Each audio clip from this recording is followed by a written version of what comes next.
नमस्कार विद्यार्थी मित्रांनो, सर्वज्ञ एज्युकेशन या युट्यूब चॅनलवर तुम्हा सर्वांचे पुन्हा एकदा स्वागत आहे. आजच्या व्हिडिओमध्ये आपण नोंदणी व मुद्रांक विभाग भरती 8 जुलै 2025 रोजी झालेल्या एक्झाम मधील सर्व शिफ्टचे सर्व जीकेचे प्रश्न आपण या व्हिडिओमध्ये पाहणार आहोत. जर तुम्ही चॅनलवर नवीन असाल तर चॅनलला सबस्क्राईब करा. व्हिडिओला सुरुवात करूया. त्यामध्ये पहिला प्रश्न आहे, ऑक्सिजन या मूलद्रव्याचा अणुअंक खालीलपैकी किती आहे? तर ऑक्सिजन या मूलद्रव्याचा अंक हा 8 असतो. त्यानंतर मध्यवर्ती वस्तुसंग्रहालय खालीलपैकी कोणत्या ठिकाणी आहे? तर नागपूर येथे मध्यवर्ती वस्तुसंग्रहालय आहे. त्यानंतर महाराष्ट्राच्या विधानसभेचे अध्यक्ष खालीलपैकी कोण आहेत? तर राहुल नार्वेकर हे महाराष्ट्राच्या विधानसभेचे अध्यक्ष आहेत. त्यानंतर पुढचा प्रश्न, भारतातील सर्वात मोठे नदीखोरे कोणते आहे?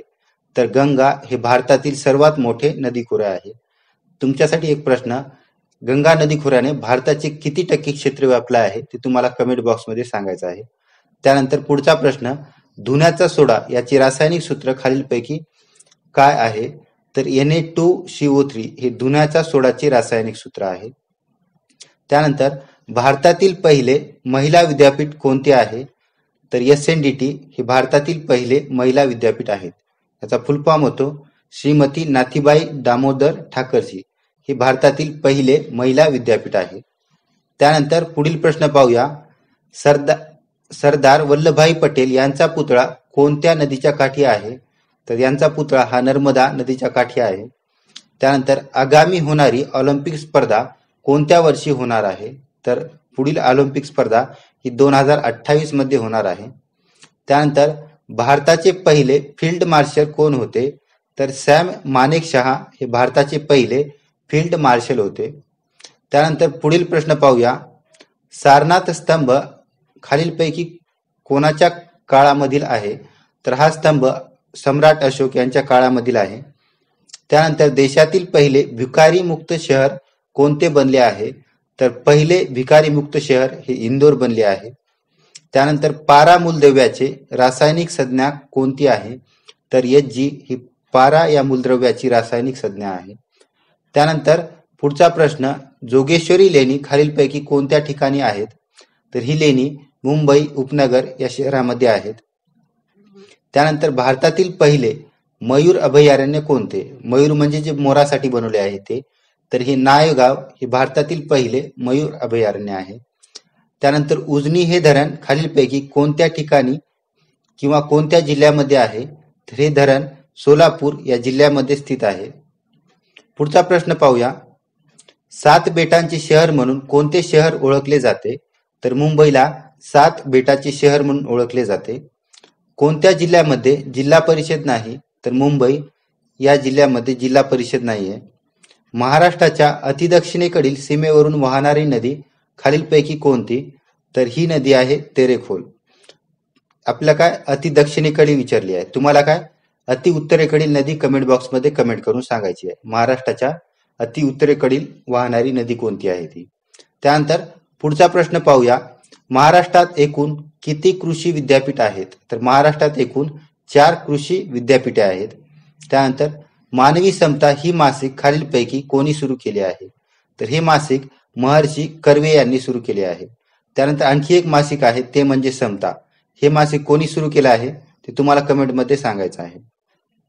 त्यानंतर प्लास्टर ऑफ पॅरिस खालीलपैकी कशापासून मिळवतात?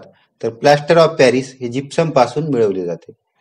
त्यानंतर पुढचा प्रश्न, गडचिरोली हा जिल्हा कोणत्या प्रशासकीय विभागामध्ये येतो? तर हा जिल्हा नागपूर या प्रशासकीय विभागामध्ये येतो. मोडक सागर हे धरण खालीलपैकी कोणत्या जिल्ह्यात आहे? तर मोडक सागर हे धरण ठाणे या जिल्ह्यामध्ये स्थित आहे. पुढील प्रश्न, चंद्रपूर जिल्ह्यामध्ये खालीलपैकी कोणती जमात केंद्र शासनाने अतिमागास म्हणून जाहीर केली आहे? तर या जमातीचे नाव आहे माडिया गोड. ही जमात केंद्र शासनाने अतिमागास जमात म्हणून घोषित केली आहे. त्यानंतर पुढील प्रश्न पाहूया, प्लासीची लढाई कधी झाली होती? तर ही लढाई 23 जून 1757 रोजी झाली होती. त्यानंतर विज्ञान विषयावर प्रश्न विचारला आहे, आयरनच्या कमी असल्यामुळे कोणता आजार होतो? तर आयरनच्या कमतरतेमुळे ॲनेमिया हा आजार होतो. कोरेगाव भीमा लढाई कधी झाली होती? तर 1818 मध्ये कोरेगाव भीमा लढाई झाली होती. त्यानंतर पुढील प्रश्न, दुसरा पेशवा याला 1818 नंतर ईस्ट इंडिया कंपनीने कोठे पाठवले? तर या पेशव्याला बिठूर येथे पाठवण्यात आले होते. नूरजहा ही कोणाची बायको होती? तर ही जहांगीरची बायको होती. त्यानंतर पुढचा प्रश्न, खालीलपैकी कोणता नोबल गॅस आहे?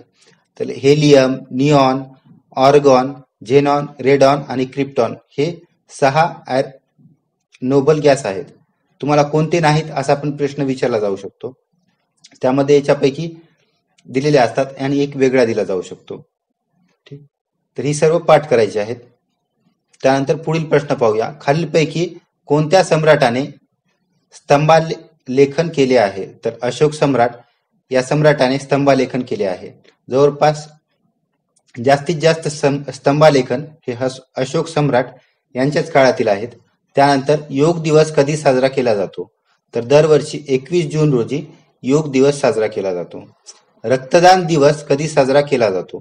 तर 14 जून या दिवशी रक्तदान दिवस साजरा केला जातो. त्यानंतर पुढील प्रश्न पाहूया, खालीलपैकी कोणत्या राज्यातून कर्कवृत्त जात नाही? तर आपण जाते ते पाहूया. मध्य प्रदेश, पश्चिम बंगाल, झारखंड, राजस्थान, गुजरात, छत्तीसगड, मिझोराम आणि त्रिपुरा अशा एकूण 8 राज्यातून कर्कवृत्त जाते. त्यानंतर ही आपली 7 सिस्टर पैकी 2 राज्य आहेत, मिझोराम आणि त्रिपुरा, हे पण लक्षात ठेवायचे आहे. त्यानंतर महाराष्ट्रात एकूण किती जिल्हा परिषदा आहेत? तर महाराष्ट्रात एकूण 34 जिल्हा परिषदा आहेत. त्यानंतर कन्नौज ही खालीलपैकी कोणत्या राज्याची राजधानी होती? तर कन्नौज ही हर्षवर्धन या राज्याची राजधानी होती.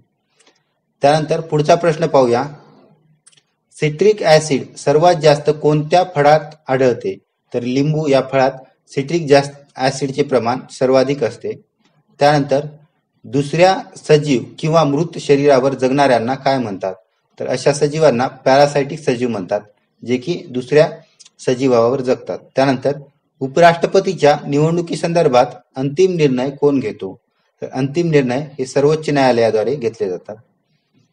त्यानंतर पुढील प्रश्न पाहूया, पहिली पानिपतची लढाई कोणामध्ये झाली होती? तर ही लढाई बाबर आणि इब्राहिम लोधी यांच्यामध्ये झाली होती.